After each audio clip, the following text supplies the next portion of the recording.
Ibero Radio Puebla. No solo la voz de uno. La voz de todos. Conectados con tu mundo.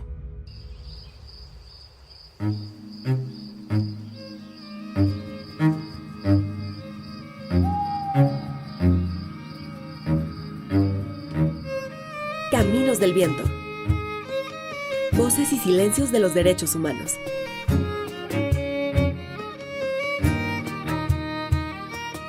Una producción del Instituto de Derechos Humanos Ignacio Ellacuría e Ibero Radio.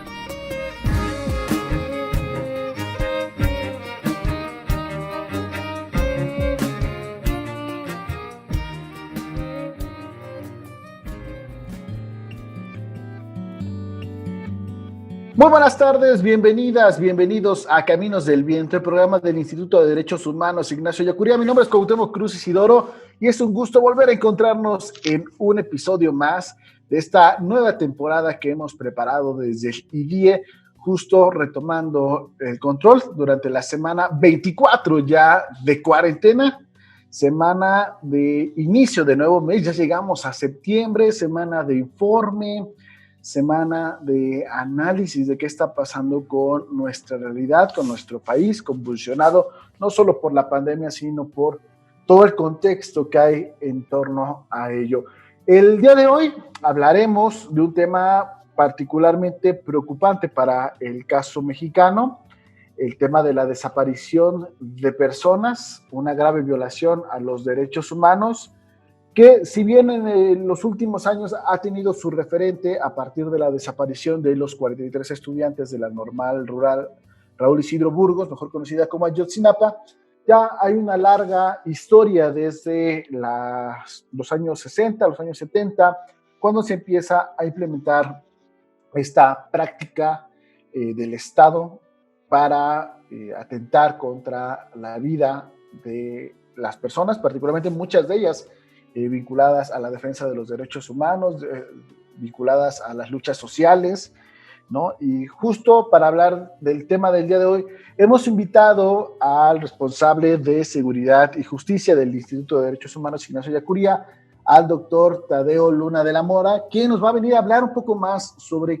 qué es este contexto, cuál es la situación de las desapariciones en nuestro país, a explicarnos algunos términos que justo cuando hacíamos la revisión de algunas cifras oficiales sobre desaparición, decíamos, bueno, ¿y esto cómo tiene que ver? Que ya están localizadas, pero siguen siendo desaparecidas, ¿no? Y justo nos viene a explicar estas cifras y a darle un sentido a lo que estamos viendo en una crisis, insisto, de derechos humanos.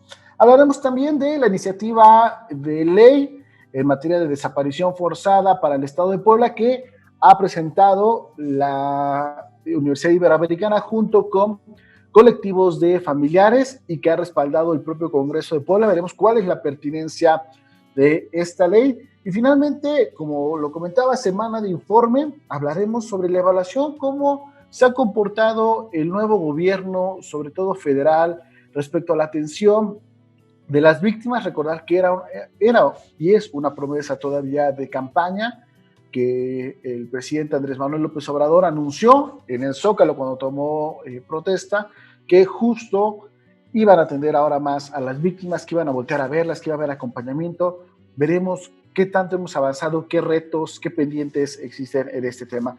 Y para entrar al tema, Lourdes Ivette Alfaro Rioja, estudiante de Diseño de Interactivos de la Universidad Iberoamericana y que está realizando su servicio social en el IDIE, nos va a contar un poco más sobre qué es la desaparición forzada, de dónde viene y cómo podemos identificarla. Vamos a escucharla y regresamos con Tadeo. ¿Qué es la desaparición forzada?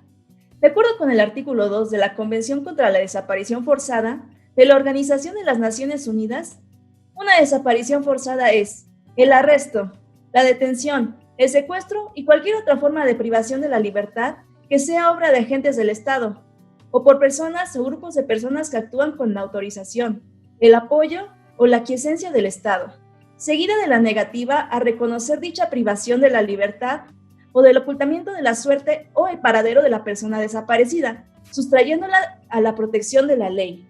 Este acto usualmente suele ocurrir en personas que buscan el bien común y defienden sus derechos ante personas con poder, o simplemente se encontraba en el lugar equivocado, en el momento equivocado.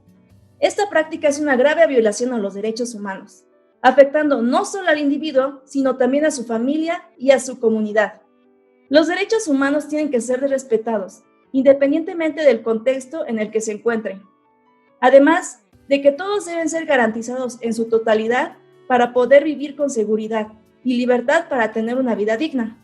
Cuando ocurre una desaparición forzada, inmediatamente se está dando una violación a diversos derechos humanos, y nombraré solo algunos de ellos: derecho a la vida, derecho a la salud, derecho a la verdad, derecho a la libertad, derecho a no ser sometido a torturas, derecho a una identidad, derecho a la protección, derecho a la educación, derecho a una personalidad jurídica, derecho a un nivel adecuado de vida y el derecho a la vida. La idea de esta práctica fue concebida por Adolf Hitler en los años 1940 como estrategia para generar miedo e incertidumbre en las comunidades. Lo hizo pensando en sorprender a sus enemigos, en este caso, los franceses. Fue una práctica común en Latinoamérica, principalmente en países donde se dieron las dictaduras militares. Sin embargo, también hay demasiados ejemplos en nuestro país. Uno de los primeros registros de desaparición forzada en México sucedió en 1969 al profesor Epifanio López Rojas, que al parecer fue una estrategia de contrainsurgencia. Su familia lo sigue buscando, incluso después de 50 años de su desaparición. Los 43 estudiantes de Ayotzinapa son el ejemplo más icónico, no solo en México, sino para todos los demás países en años recientes. No hemos obtenido explicaciones claras para poder dar justicia a los responsables, y las víctimas sufren las consecuencias día con día. Ahora sí, después de haber escuchado esta breve introducción, le cedo la palabra a Tadeo Luna de la Mora, que nos acompaña, responsable de Seguridad y Justicia, que ha participado activamente en la elaboración de esta iniciativa de ley a nivel estatal, de la cual hablaremos el día de hoy. Tadeo, ¿cómo estás? Hola, ¿qué tal, Cuau? Muy bien, muchas gracias por la invitación y contento de tener de nuevo Caminos del Viento. Pues gracias a ti por haber aceptado, por acompañarnos. Y justo para arrancar este análisis, si nos pudieras compartir por qué consideramos la desaparición forzada como una grave violación a los derechos humanos, ¿qué es? ¿Por qué está catalogada de esta manera? Bueno, el fenómeno de la desaparición de personas tiene como una doble naturaleza, digamos, junto con otras acciones u otros delitos, como por ejemplo la tortura, al mismo tiempo que constituyen un delito, también constituyen una violación a los derechos humanos. Rápidamente te explico, podemos pensar esta distinción entendiendo que las conductas que consideradas como delitos se catalogan en códigos nacionales o en códigos locales y se centran en casos concretos que buscan responsables individuales. Mientras que cuando hablamos de violaciones a derechos humanos, son conductas que transgreden convenciones, tratados, estándares jurisprudenciales a nivel internacional. En el caso de la desaparición, por ejemplo, transgrede la Convención Internacional para la Protección de todas las personas contra la desaparición forzada de Naciones Unidas, pero puede transgredir otras convenciones como la Declaración Universal, la Convención Americana, etc. Entonces, esto de violación a derecho humano es porque se centra en la responsabilidad estatal frente a las violaciones. Luego ya esto de grave es una categoría y es una característica que se le pone, digamos, como el apellido de la violación resulta grave, no porque haya una jerarquía de derechos humanos o porque una violación sea más importante que otra de un derecho respecto de otro, sino que adquiere esta categoría dependiendo del contexto en el que se dan estas violaciones. Entonces, hablamos específicamente de graves violaciones cuando la violación al derecho humano se da de forma general. Por ejemplo, como pasa aquí en México con la desaparición de personas, que no son casos aislados, ¿verdad? No es que desaparezca una persona y nada más, sino que hay cerca de 70,000 personas desaparecidas en México. Y además de esto de que no es un hecho aislado, sino que es una generalidad, otra característica de que lo hace ser grave es que se da de forma sistemática. Esto quiere decir que es cuando cuando la acción o la violación al derecho humano es parte de una política o de una decisión institucional, como pasa, por ejemplo, con los casos de tortura con el fin de obtener una confesión. Si a ti la policía te detiene, es casi automático que mínimo 3 cachetadas te vas a llevar, ¿no? O sea, como esta forma de utilizarlo, esta forma recurrente de violar los derechos humanos, es lo que da la característica de grave violación. Ahora, justo en este contexto de sistemática, de ser una política, insistía o comentaba al principio del capítulo que el caso más emblemático que tenemos en los últimos años tiene que ver con la desaparición de los 43 estudiantes de Ayotzinapa, catalogada como una desaparición forzada por diferentes instituciones. Pero al final no es el único caso. Tú has hablado que es ya una política recurrente, institucional, sistematizada. ¿Cómo estamos en cuanto a los números? Hablas de 75,000 personas desaparecidas en el país. ¿Esa sería la cifra? ¿Son cifras oficiales? ¿Cifras no oficiales? ¿Qué estaríamos hablando? Sí, recientemente se creó un registro nacional de personas desaparecidas. Ahorita, si quieres, ahondo un poco más en esto del registro, pero se calcula, es un registro que calcula más de 70,000 personas desaparecidas a nivel nacional. Decir que este registro se va actualizando en tiempo real y entonces pues las cifras se pueden ir modificando fácilmente. No es que sean solo 70,000 personas desaparecidas, lo cual ya hace pensar que la situación es grave, sino que si nos detenemos a ver con mayor especificidad los datos, nos damos cuenta que el 90% de estas 70,000 personas han desaparecido en los últimos 15 años, lo que hace mucho más crítico el contexto actual. Y Puebla va muy de la mano con estos datos. En Puebla, según este registro que te comento, se han registrado más de 8,000 desapariciones en el estado de Puebla. Esto significa que Puebla ocupa el 7º lugar a nivel nacional y el 80% de este total se ha dado de 2016 a la fecha, es decir, en los últimos años. 4 años. Actualmente, según este mismo registro, pues siguen desaparecidas más de 2,000 personas en el estado de Puebla. Este dato está ahí como en duda porque, por ejemplo, los colectivos de familiares como los de los desaparecidos calculan una cifra de alrededor de 3,500 personas que siguen desaparecidas en el estado. Ahora, a ver, habla sobre una crisis o un aumento en los últimos 15 años a nivel nacional. ¿Está muy ligado el tema de la desaparición al combate contra el crimen organizado? ¿Si hay una relación entre el incremento de estas desapariciones y esta política de seguridad? Por supuesto. Nosotros lo que entendemos desde los derechos humanos es que la relación es directa entre las políticas públicas de prevención o de enfrentar la delincuencia, me refiero a la militarización de la seguridad pública y la desaparición de personas. Con esto no quiero decir que las 70,000 personas hayan sido desaparecidas por el Estado, es decir, que se trate de desapariciones forzadas, sino que la dinámica de violencia que se genera con la militarización y el enfrentamiento con el crimen organizado, etcétera, es como este contexto de violencia ha generado que grupos privados, pensemos en delincuencia organizada, cometa desaparición de personas también. Entonces, es como un síntoma más la desaparición de personas, como de toda esta realidad violenta de consecuencia de la mal llamada guerra contra el narco. ¿Y hay una explicación, o así como haces el análisis a nivel nacional, habría como alguna explicación del 80% en los últimos 4 años en Puebla? Sí, bueno, a ver, esto ya solo no tengo como un estudio que compruebe lo que te voy a decir, pero sí tenemos ciertos indicadores o ciertas pistas que nos van diciendo por dónde. Si tomamos en cuenta, hablamos de la guerra contra el narco los últimos 15 años en México, pero durante muchos de estos años Puebla permaneció relativamente en calma o relativamente en paz. Entonces podemos pensar que la guerra contra el narco pues se ha ido moviendo de zonas, y si en un principio era en Michoacán y era en Tamaulipas, posteriormente fue en Nuevo León y en Coahuila, ha pasado por Jalisco, por ejemplo, y ahora tenemos el centro en Guanajuato, en estados como Puebla, estados que antes o previamente eran típicamente seguros, es decir, hay como un desplazamiento de la guerra y al mismo tiempo como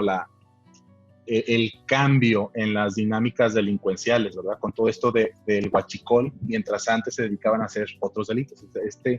Este cambio o esta transformación del crimen organizado también responde a este movimiento de territorialidad que va generando diferentes índices delincuenciales en cada estado. Ok, perfecto, ya nos aterrizamos justo en este contexto de que sí está este vínculo entre la militarización del país y por lo cual también tendría que ser preocupante que esta política se siga manteniendo en el sexenio actual cuando había también una promesa, ¿no? De justo ir retirando las Fuerzas Armadas y de cambiar la política de seguridad. Sin duda, el panorama que planteas es sumamente preocupante, pero también expresabas que de acuerdo con algunos colectivos o de acuerdo con también las cifras oficiales, de esas 8,000 personas, por ejemplo, en Puebla, todavía hay 2,000 que no están, aproximadamente, que no están localizadas.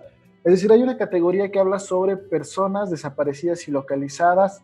¿Por qué? O sea, ¿cómo leemos esta cifra en el sentido de que, por ejemplo, apenas en estos días hubo una declaración por parte del Ejecutivo del Estado de decir que, bueno, la mayoría de las personas desaparecidas en Puebla ya fueron localizadas, como si eso disminuyera la problemática? Pero ¿cómo debemos interpretar este dato? Sí, bueno, que se localicen las personas desaparecidas es lo que todos queremos y es el fin último y nos parece muy bueno. Sin embargo, cuando hablamos de personas localizadas, o sea, que se les haya encontrado, no implica que desaparezca su desaparición, ¿no? Perdón si estoy siendo redundante. Te explico un poco más. Mira, el Registro Nacional maneja categorías, o sea, le pone etiquetas a las cosas y utiliza etiquetas como personas desaparecidas, personas no localizadas y después personas localizadas. Las personas desaparecidas o esta primera categoría pues se refiere a personas que están desaparecidas porque se presume un delito. Por ejemplo, si fueron secuestradas o si hay un testigo que vio que se llevó a la persona, etc. La categoría de persona no localizada es cuando no encontramos a esa persona, pero no se logra presumir un delito. Por ejemplo, si sabemos que un muchacho se escapó de su casa y solo no volvió a comunicarse, ¿no? Esa es una categoría que a mí en lo personal no me gusta. Yo creo que todas las personas que están desaparecidas deberían llamársele por su nombre como personas desaparecidas, sin importar lo que presumimos que originó la desaparición, pero bueno, eso es punto y aparte. Y entonces, personas localizadas, se contabiliza las personas que estuvieron o que formaron parte del registro, que estuvieron como desaparecidas o como no localizadas y que después fueron localizadas. Y es bien importante que se mencione también el dato de las personas localizadas porque hablar de estas personas nos ayuda a dar una perspectiva de la magnitud del fenómeno. Por ejemplo, si desaparecen 10 personas en un lugar y después encontramos a esas 10 personas, podemos hablar de que hay 0 personas desaparecidas y entonces podríamos hacer como si no existiera el problema, cuando en realidad sigue sin resolverse las condiciones que originaron la desaparición de esas 10 personas. ¿Me explico? O sea, independientemente si se encuentran o no. Y otra cosa que yo le respondería al gobernador es que hay que recordar que la localización de estas personas, las personas localizadas, en muchos casos son localizadas sin vida. En muchos casos son localizadas en fosas clandestinas después de años de búsqueda de los familiares. Entonces no es suficiente con que se les localice, sino que es necesario que se haga justicia. Y ahí radica la importancia de tener en cuenta, como parte de este fenómeno de la desaparición de personas, también a las personas que ya se localizaron. Ahora, si dividimos esta cifra total de desaparecidos por, digamos, otras subcategorías, como puede ser el sexo, puede ser la edad, ¿hay alguna tendencia que marque que hay mayor desaparición de hombres, mayor desaparición de mujeres? ¿Hay desaparición de menores de edad? Sí, esto es especialmente preocupante en el estado de Puebla. la cuestión o la situación de la desaparición de mujeres y de la desaparición de menores. Si comparamos, mientras que a nivel nacional 7 de cada 10 personas que desaparecen son hombres, es decir, desaparecen más hombres que mujeres de forma regular a nivel nacional, en Puebla nos encontramos que es casi 50-50. 5 de cada 10 personas que desaparecen son mujeres.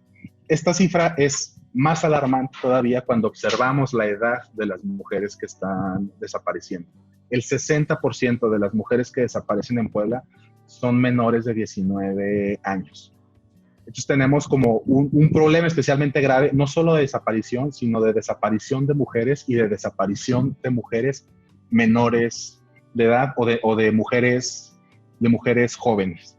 Entonces, mientras a nivel nacional, yo ahorita hace un momento te decía que Puebla ocupaba el 7º lugar a nivel nacional de personas desaparecidas, pues si observamos a la desaparición exclusiva de mujeres o de menores de edad, Puebla sube hasta el 3er lugar. Ahora, hablando de las cifras, justo también nos compartías como esta diferencia que hay entre las cifras oficiales y las cifras que reportan los colectivos, que no es particular del caso de las desapariciones, ¿no? Creo que siempre si hacemos un análisis, por ejemplo, en el tema de feminicidios, hay mayor número registrado por sociedad civil o por instituciones académicas que los registros oficiales. Si hablamos de otro tipo de delitos, también justo las cifras que se documentan por sociedad civil siempre son más altas a lo que se puede reportar desde la parte oficial. En el caso de desapariciones, igual nos decías, hay más a partir de los registros, digamos, de los colectivos, que de lo que genera el propio gobierno, que también entiendo que este nuevo registro es nuevo a partir de la actual administración. Pero preguntarte, ¿hay confianza en estas cifras oficiales? Es una pregunta difícil. Yo te diría que sí hay confianza, aunque hay que tener en mente esto que comentas. Las cifras oficiales siempre tienden a un subregistro. Pero hay más confianza ahora con este registro nacional que depende de la Comisión Nacional de Búsqueda. Hay más confianza ahora en estos datos que en los datos anteriores que llevaba el Secretariado Ejecutivo. El Secretario Ejecutivo llegó a contar cerca de 30,000 personas desaparecidas hace 2 años. Ahora con este nuevo conteo tenemos 70,000 personas desaparecidas. Es decir, se ha democratizado el acceso a este registro.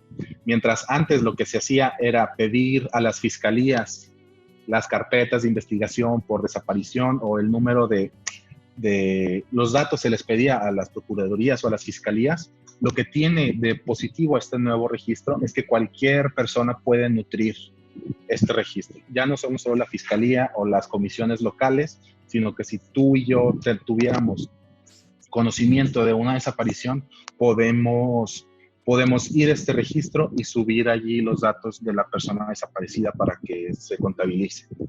A pesar de esto, en mi opinión, todavía faltan, perdón. No, sí, continúa. No, solo te iba a decir, que parece que es algo muy bueno este nuevo registro comparado con lo que teníamos antes, pero que sigue quedando pendiente esta parte de convencer a todas las personas que tienen a seres queridos desaparecidos que vale la pena registrar el hecho en esta base de datos. Ahora te pregunto, justo que hablas de la democratización del registro, de que es más fácil, de que la invitación a que si alguna persona tiene a un familiar o a alguna persona conocida desaparecida, justo acuda a este registro oficial a registrarlas, para la redundancia. ¿Qué tan complicado es y cómo, justo igual hablando de la confianza de las cifras, cómo se cataloga esta desaparición forzada? Yo entro a la plataforma y tal cual digo, pues conozco a fulanito y desapareció, pero hay como alguna validación, hay algunas categorías que nos permitan, o ¿cuándo podemos empezar a hablar de esta desaparición de personas? Sí, el registro es un aplicativo informático. Tú entras y tú por ejemplo, tú puedes inscribirte y poner tus datos si quieres que se te avise si ya quedó registrado, etcétera. Lo puedes hacer también de manera anónima. Y lo que se supone que la Comisión de Búsqueda se tardó cerca de 1 año en lanzar este registro es porque precisamente lo que estaba haciendo es generando todo un sistema de validación y de que no se haya como de comparación de estos registros nuevos, es decir, que no se cuente una desaparición 2 o 3 veces, dependiendo de si ya lo incluyó la fiscalía y después lo incluye una comisión local y después lo incluye un familiar, pues que esos 3 datos se agrupen en uno solo. La verdad es que no sabemos. Desde sociedad civil hemos sido bastante insistentes y nos parece muy bueno el registro. Recientemente se publicó, podemos acceder a él, pero no hemos podido acceder a la base de datos de forma amplia para poder explorar específicamente cada una de las categorías que la Comisión Nacional toma en cuenta para llevar a cabo este registro. Ahora entiendo que este Registro Nacional de Búsqueda de Personas es un logro o viene derivado de la Ley General en materia de desaparición forzada y por particulares. ¿Nos podrías contar un poco más qué es esta Ley General, qué regula, por qué es importante, qué otros elementos contiene esta propia legislación que es relativamente nueva en nuestro país? Relativamente nueva, sí. La ley general en materia de desaparición forzada, desaparición cometida por particulares y del Sistema Nacional de Búsqueda se aprueba en el ya lejano, yo digo ya lejano 2017, y si quieres ahorita volvemos a esto del ya lejano. Entra en vigor a inicios de 2019 y entra en vigor, a nivel nacional. Esta ley es una respuesta de las demandas de los colectivos de familiares y víctimas de la sociedad civil. Surge de la necesidad de estos colectivos de un marco normativo que facilite la búsqueda y que asigne competencias a las distintas instituciones relacionadas. Es decir, que ya no se echen la bolita entre instituciones, saber a quién le toca hacer qué cosa. Entonces la ley distribuye facultades tanto para la investigación, que le toca a la Fiscalía Especializada, como para la búsqueda de personas desaparecidas con la creación de la Comisión Nacional de Búsqueda. Otras cosas que hace la ley, pues tipifica qué es desaparición forzada, desaparición cometida por particulares, etcétera. Es decir, lo incluye en el catálogo de delitos a nivel nacional. Y entre muchas otras cosas positivas que tiene esta ley general, yo destacaría que crea la Comisión Nacional de Búsqueda, que es el organismo encargado de buscar a nivel nacional. Crea también o manda crear las comisiones locales en cada uno de los estados. Crea un sistema nacional de búsqueda. Esta parte de sistema es bien importante porque implica la relación y que se pongan de acuerdo entre comisiones nacionales, comisiones locales, fiscalías, etcétera. Y digamos que ordena estas relaciones entre instituciones. Y algo bien importante es que también crea este registro nacional del que ahorita ya hablé bastante, que nos permite conocer datos. Y algo importantísimo y que acaba de pasar hace 2 o 3 días es que esta ley también mandata la creación de un protocolo homologado de búsqueda a nivel nacional. Esto es bien importante porque entonces ya las fiscalías, las comisiones locales ya sabrán qué paso seguir para una búsqueda eficiente, una búsqueda adecuada, y no ir a tientas o no ir haciendo cada quien lo que se le va ocurriendo. Ahora, a nivel nacional, pues parece que tenemos un gran avance con la parte legislativa, con esta ley general, que generalmente al ser leyes generales establecen o la armonización de la ley local o en su caso, a falta, una creación de una nueva ley. ¿Cómo andamos en el caso de Puebla? Ya tenemos una ley, todavía no, se entró en vigor en 2019, cuando se cumplen estos plazos generales son 1 año, ¿no? Meses, lo que establece la propia legislación. Sí, la ley general, por esto te decía un poco de que en el lejano 2017, o sea, desde enero de 2018 que entró en vigor la ley general, obliga a las entidades federativas, entre muchas otras cosas, a armonizar su legislación local. Y mandata que esta armonización se haga dentro de los 180 días siguientes a la fecha de entrada en vigor. Entonces, pues Puebla no tiene una ley local en materia de desaparición, o sea, vamos retrasados 778 días. Pero a pesar de que hay una ley general que parece buena, que también hay que decirlo, o sea, parece buena, que tiene cosas muy buenas, pero que se ha tardado como en como en arrancar, pues, o sea, no es fácil crear estas instituciones burocráticas, a pesar de que ya tenemos esa ley que es muy buena, necesitamos una ley local que replique lo planteado a nivel nacional. Por ejemplo, si la ley general describe las funciones que debe llevar a cabo la Comisión Nacional de Búsqueda, pues necesitamos una ley local que describa las funciones que debe llevar a cabo la Comisión Local de Búsqueda. Y así en cada caso. La comisión local ya existe por un decreto del gobernador del año pasado, pero no sabemos muy bien todavía qué hace, ¿sabes? O sea, no hay una ley que diga exactamente las funciones que tiene que cumplir. Entonces, la ley en este caso nos serviría como para poner la cancha o para aplanar, allanar el terreno de juego, digamos, así como para poner las reglas y a partir de ahí poder pensar en realizar búsquedas eficientes. Y entonces, a la respuesta de cómo va Puebla, ¿no? Pues yo te diría que va tarde, va muy tarde, pero bueno, lo que hemos hecho con esta iniciativa de ley que surge de los colectivos, que nos involucramos académicos de la Ibero y que autoridades como la diputada Estefanía Sandoval muestra la voluntad por trabajar conjuntamente, pues te diría que vamos tarde, pero con esperanza de que esta conjunción de esfuerzos pueda ordenar las tareas de búsqueda en el Estado.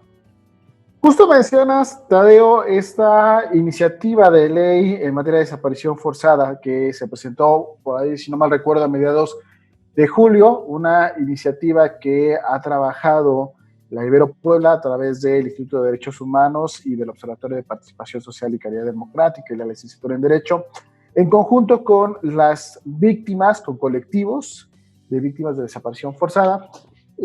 Preguntarte, ¿qué esperamos de esta ley? ¿Qué puntos buenos tiene, por así decirlo?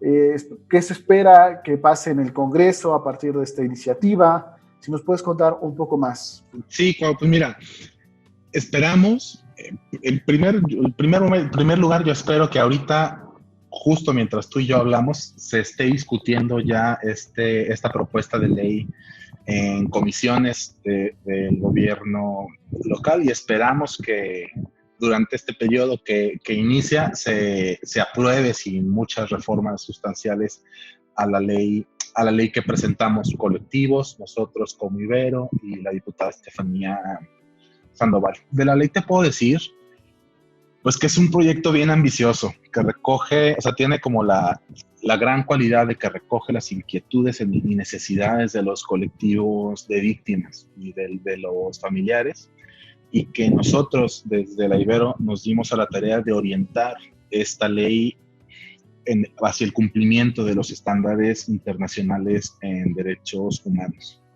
Además, ahorita te decía que Puebla iba muy tarde respecto a la armonización.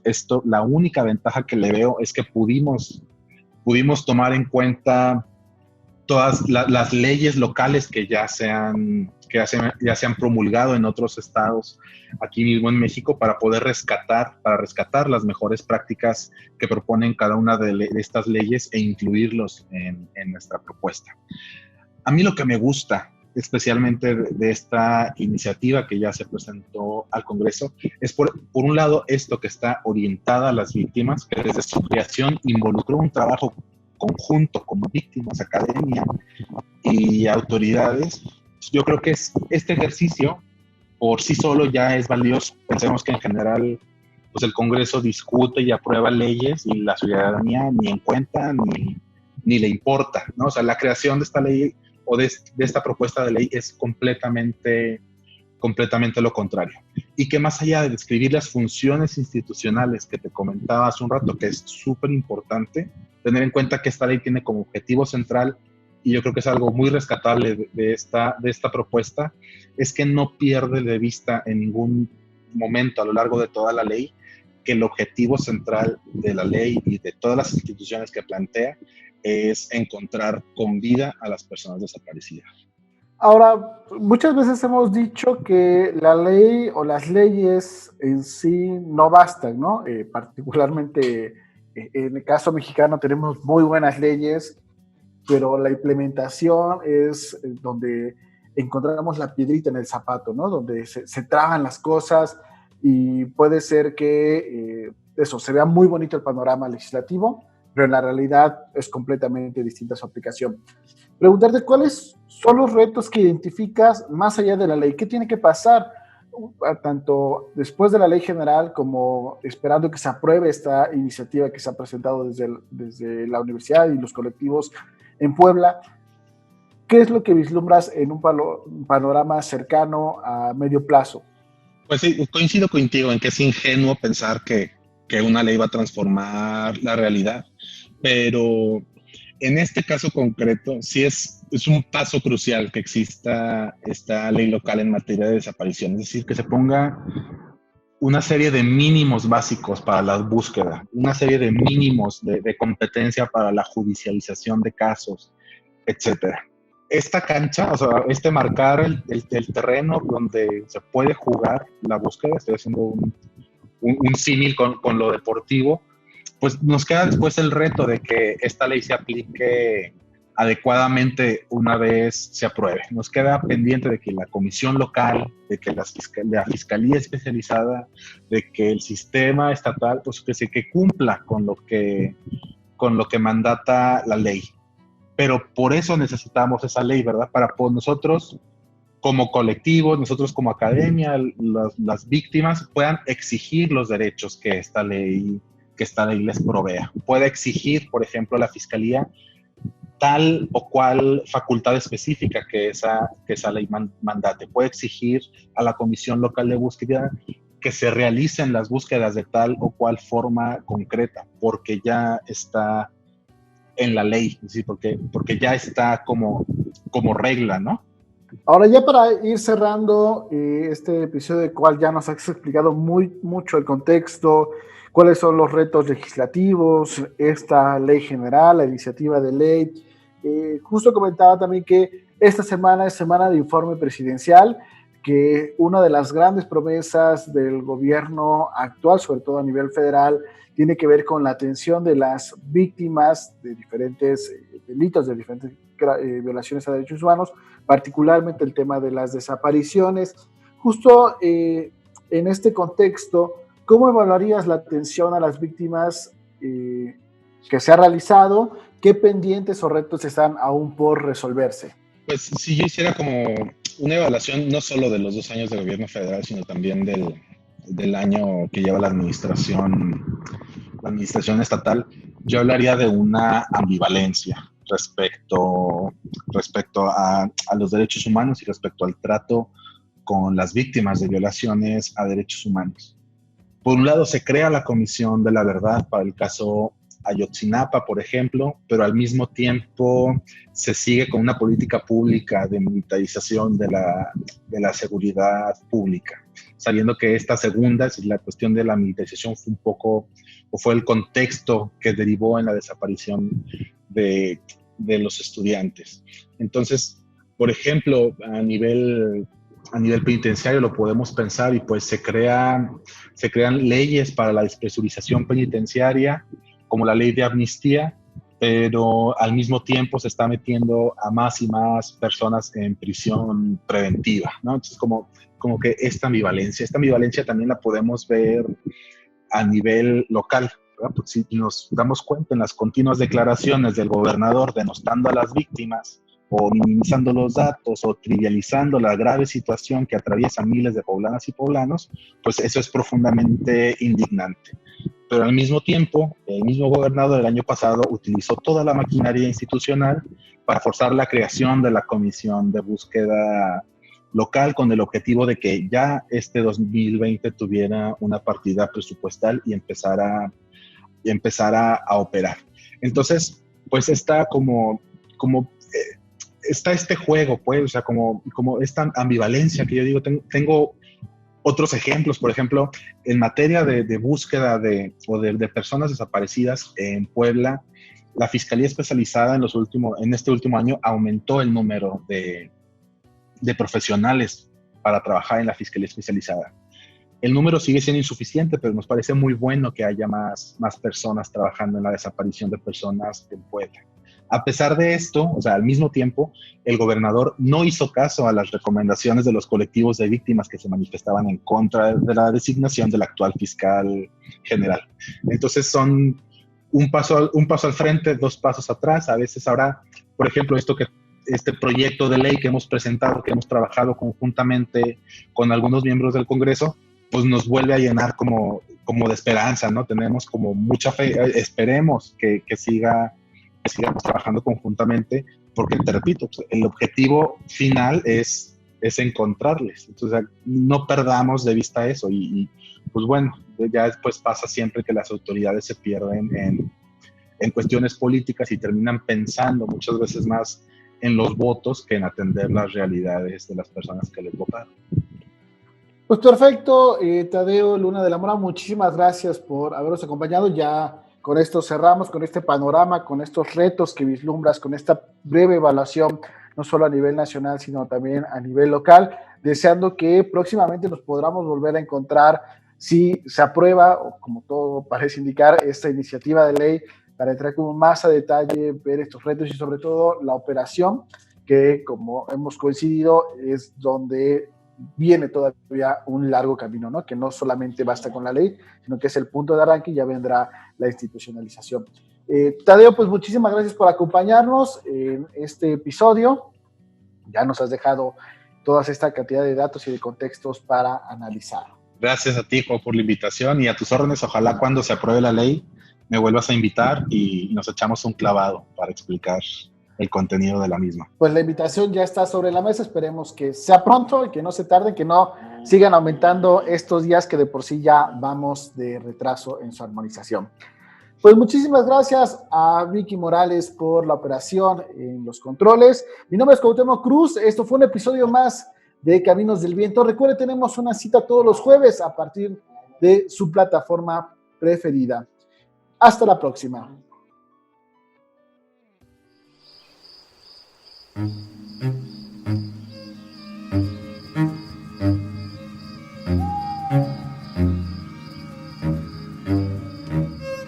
Caminos del Viento.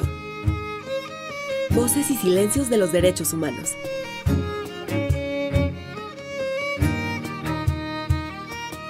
Una producción del Instituto de Derechos Humanos Ignacio Ellacuría e Ibero Radio. Escucha nuestro siguiente podcast de Caminos del Viento. Ibero Radio. En donde sea, cuando sea, en donde estés. Conectados con tu mundo.